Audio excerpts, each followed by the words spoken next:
There are moments in life when the unsettling sensation of being lost creeps in like a quiet echo, nudging us with a haunting question.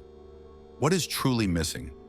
It's not a gap that can be filled with material possessions or accomplishments, but a deeper restlessness that murmurs a truth we often resist. External pursuits alone will never satisfy. Perhaps what we're searching for isn't out there at all, but something we've left behind within ourselves.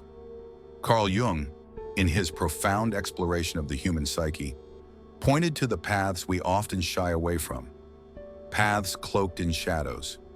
Yet it's within these very shadows that we find what we most need to confront. He didn't promise easy answers or quick fixes, but instead reminded us that true transformation begins when we dare to face our own darkness. Today, let's venture into these hidden dimensions of awakening, not as something to fear, but as gateways to understanding the truths that can lead us toward a more authentic and fulfilling existence. The journey isn't just about what we seek, it's about summoning the courage to confront what we've been avoiding. What if everything you ever wanted still left you yearning for more? It's a provocative thought, but for many, it's a quiet, unspoken reality.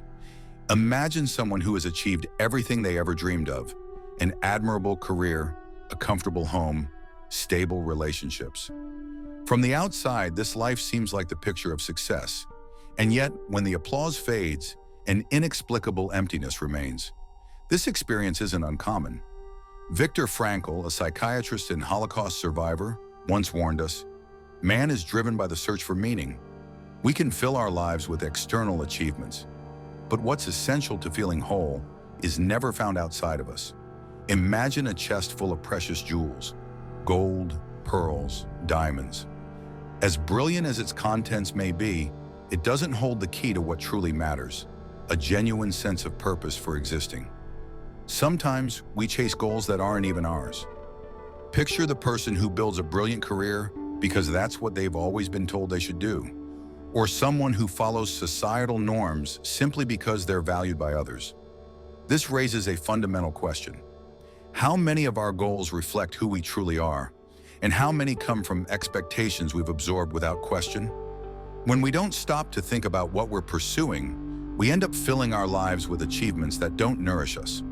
It's like walking a path laid out by someone else. The steps are ours, but the destination was never chosen by us. This kind of disconnect explains why, even with everything we idealize, we still feel like something's missing. In everyday life, this shows up as a sense of restlessness, even in moments that should bring happiness. It's as if something is missing, but we can't quite name it. After all, if all our energy is focused on reaching external goals, what happens to the inner journey? The one that truly defines who we are. What happens when we get there? The emptiness we feel isn't about a lack of success, but about a disconnection from what internally gives meaning to every step we take. Could focusing only on the bright side of life prevent us from seeing what truly matters? The idea of positive thinking has become a modern mantra, but there are times when it may blind rather than guide us. Imagine a very bright lamp. It lights up the outside but dazzles our eyes, hiding what's around us in the shadows. The effort to avoid discomfort and pain often leads us to neglect essential aspects of our existence. In everyday life, this is evident in people who avoid conflicts to keep the peace. These individuals rarely realize that the accumulation of unresolved feelings, though temporarily silenced, eventually erupts like a volcano, causing even greater harm. When we try to avoid discomfort, we also avoid what could teach us and sometimes transform us. Not all darkness is an enemy. There are truths about ourselves that only emerge when we dare to look at the sides we've been avoiding. Avoiding pain doesn't make it disappear. It merely hides, waiting for the right moment to remind us it's still there. Shadows, after all, can act like mirrors, reflecting what we already know deep down, but haven't yet had the courage to admit. The obsession with positivity creates a paradox.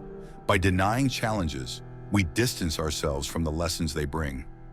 Philosopher Friedrich Nietzsche said, "He who has a why to live can bear almost any how." But to find that why, we must face both the light and the dark. When we run from discomfort, we lose the chance to discover a strength that only adversity can reveal. In our daily lives, this can be as simple as listening to what discomfort is trying to tell us. A lingering hurt might signal a boundary that wasn't respected. Anger could indicate a desire for change. Instead of trying to suppress these emotions, perhaps we should ask what they're trying to show us. What if the parts of ourselves we reject are actually our greatest dormant strengths? How often do we find ourselves avoiding or repressing feelings, traits, or memories we don't want to accept as part of who we are? It's as if we lock up a room in the house believing that will solve the problem. But the truth is, the room remains, and what's inside doesn't vanish. It waits quietly for us to turn the key and face it. But what we hide doesn't disappear. It only grows stronger in the shadows. Consider someone who constantly blames themselves for failing. With every mistake, they sink deeper into self-criticism, not realizing that guilt is often a mask for something bigger, the fear of trying again and possibly failing once more. This cycle becomes a trap where fear controls decisions and limits potential. Carl Jung referred to this as the shadow, everything we repress out of shame, fear, or discomfort, but which continues to exist, waiting to be integrated. The irony is that the strength we're looking for often resides in this rejected part. The dark room, once so threatening, when illuminated, reveals itself to be just another part of the house, a space that has always belonged to us. Jung suggested that integrating the shadow isn't about defeating it, but understanding it. And this doesn't happen all at once. Imagine each moment of internal conflict as slowly opening a door. Through each crack, light begins to shine, not to banish the darkness, but to help us see what's been there all along. In the beginning, everything seems confusing and chaotic, but over time, we learn to recognize what's truly there. This process is painful but liberating, not because everything gets resolved, but because we begin to understand ourselves more completely. Often, the shadow also holds repressed qualities. Someone who was always taught to be well-behaved might discover courage and creativity in the parts of themselves they've avoided. When we integrate these qualities, we stop being mere fragments of who we truly are. When we stop avoiding our hidden sides, we can better understand who we really are. What once felt disconnected or undesirable starts to make sense and gradually contributes to a more honest perspective of ourselves. What bothers you most in others? Could it be, deep down, a reflection of something you avoid acknowledging in yourself?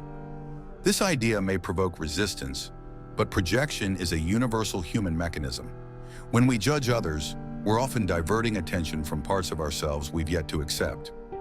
Imagine a coworker you consider too competitive. Your discomfort with their attitude grows. But does it perhaps mirror your own ambition, suppressed by fear of being judged? Or that friend who always exaggerates their opinions? Could they echo your unspoken desire to freely express yourself without fear of rejection? The shadows we cast are not just obstacles, they are gateways.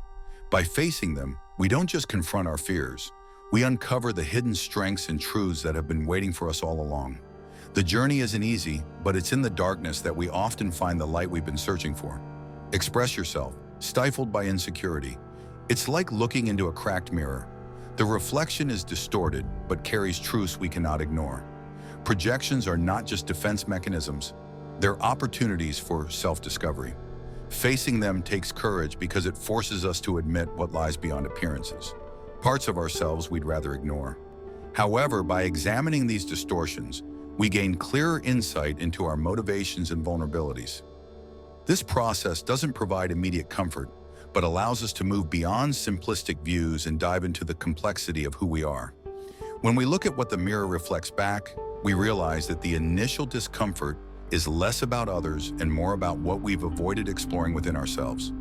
It's not about striving for perfection, but about building a more honest relationship with who we are, and, as a result, with the world around us. Those who try to save the world are often the ones most in need of help themselves. This is a difficult truth to accept, especially for those who take on the responsibility of caring for everyone around them. It's as though their own pain is forgotten, buried under the weight of solving others' problems. But what truly motivates this behavior? Is it altruism or an attempt to fill something missing inside? Think of someone who's always ready to resolve family conflicts, mediate friends' difficulties, or take on extra tasks at work to spare their colleagues. From a distance, this person seems strong, selfless, even heroic. Yet behind this facade often lies profound exhaustion and an unacknowledged need to be seen, supported, or even to find meaning in their own suffering. Joseph Campbell, in his studies on myths, speaks of the reluctant hero, the one who, before saving the world, must confront their own internal challenges. It's a narrative that resonates with all of us because we cannot offer others something we haven't yet learned to give ourselves. It's like a bird trying to free another from a trap while its own wings remain bound. Taking on the role of savior may seem noble, but it's often a way of escaping our own pain. Acknowledging this isn't a sign of weakness, it's a sign of humanity. Caring for others is important, but it should never come at the expense of neglecting who we are. After all, the most generous act we can offer the world is the commitment to understand ourselves. What if coincidences weren't mere accidents, but echoes of what we already know, even unconsciously? Have you ever experienced a moment when something improbable happened, like running into someone who was on your mind or stumbling upon an answer in an unexpected place? Often we call this luck or fate, but Jung had another interpretation: synchronicity, a meaningful connection between seemingly unrelated events. Imagine being in a dilemma about a relationship that feels like it's ending. At that very moment, you come across an old photograph from a time when everything made sense, or you hear a song that revives buried memories. These encounters, though they seem coincidental, have the power to surface deep reflections already within us, waiting to emerge. Synchronicity isn't a magical message from the universe, but an invitation to pay attention to the connections between what we experience and what we feel. It's like a stream joining others along its path. While we might not know where it ends, we can notice how each twist and convergence adds something to its course. These moments call for a slower, more attentive perspective. Recognizing synchronicities isn't about seeking external answers, but listening to the echoes of what's already stirring within us. After all, the coincidences that leave a mark on us aren't just about what happens externally, they're about how we connect to them internally. Synchronicities also teach us about our intuition. They're not merely curious events, but reminders that we're more connected to our inner selves than we often realize. When something happens at the right moment, it's an opportunity to listen to that inner voice we so often ignore. For instance, when we're faced with a difficult decision and come across something that seems to point the way, a book, a conversation, a memory, it might not be the universe speaking, but our intuition seeking to be heard. This inner dialogue, often subtle, has the potential to guide us in ways we're only beginning to understand. Why are the hardest days often the ones that teach us the most? In the journey of any significant change, it's often the moments of struggle, the days that push us to our limits, that reveal our deepest strengths and truths. These are the times when we're forced to confront what we've been avoiding, to dig deeper into ourselves, and to find resilience we didn't know we had. The hardest days aren't just obstacles. They're catalysts for growth, reminding us that even in the darkest moments, there's something within us waiting to be discovered. There are moments when everything seems to stall or even regress. It's easy to feel like we've failed when progress isn't immediately visible. But the truth is, growth rarely follows a straight line. Imagine someone who starts meditating to reduce anxiety. In the first few days, the practice feels simple, but over time, discomforts begin to surface, hidden beneath the calm. Frustrated, the person gives up, convinced it's not working. Years later, when faced with a challenging situation, they notice themselves reacting with surprising calm and clarity, unaware that the abandoned habit had already planted seeds of change. This dynamic can be likened to a tree in winter.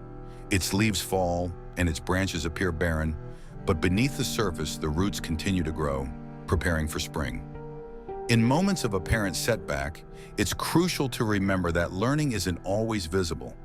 It's during these times that we develop resilience, patience, and a deeper understanding of ourselves.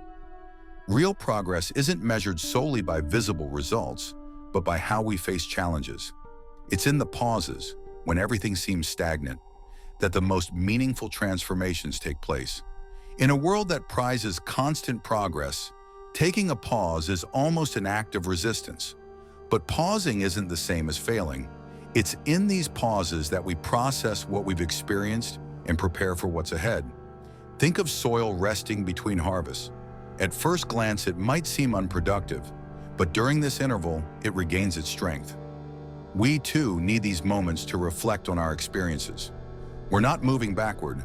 We're gathering the energy and insight needed to move forward with greater purpose and clarity. The pauses, the setbacks, the moments of stillness, they're not signs of failure, but essential parts of the journey.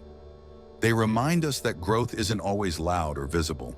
Sometimes it's in the quiet, unseen spaces that the most profound changes occur.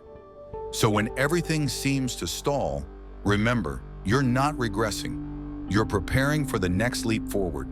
We're building strength for the steps to come. What if what we see as the end is actually the beginning of something new? In moments of exhaustion, when everything feels meaningless, it's common to believe there's no way forward. Yet it's often at these points that possibilities we never imagined begin to emerge. Albert Camus wrote about the myth of Sisyphus, the man condemned to push a boulder up a mountain, only to watch it roll back down repeatedly. For Camus, the meaning wasn't in reaching a final destination, but in the act of persistence itself. This constant effort transforms the absurdity of the situation into an affirmation of life.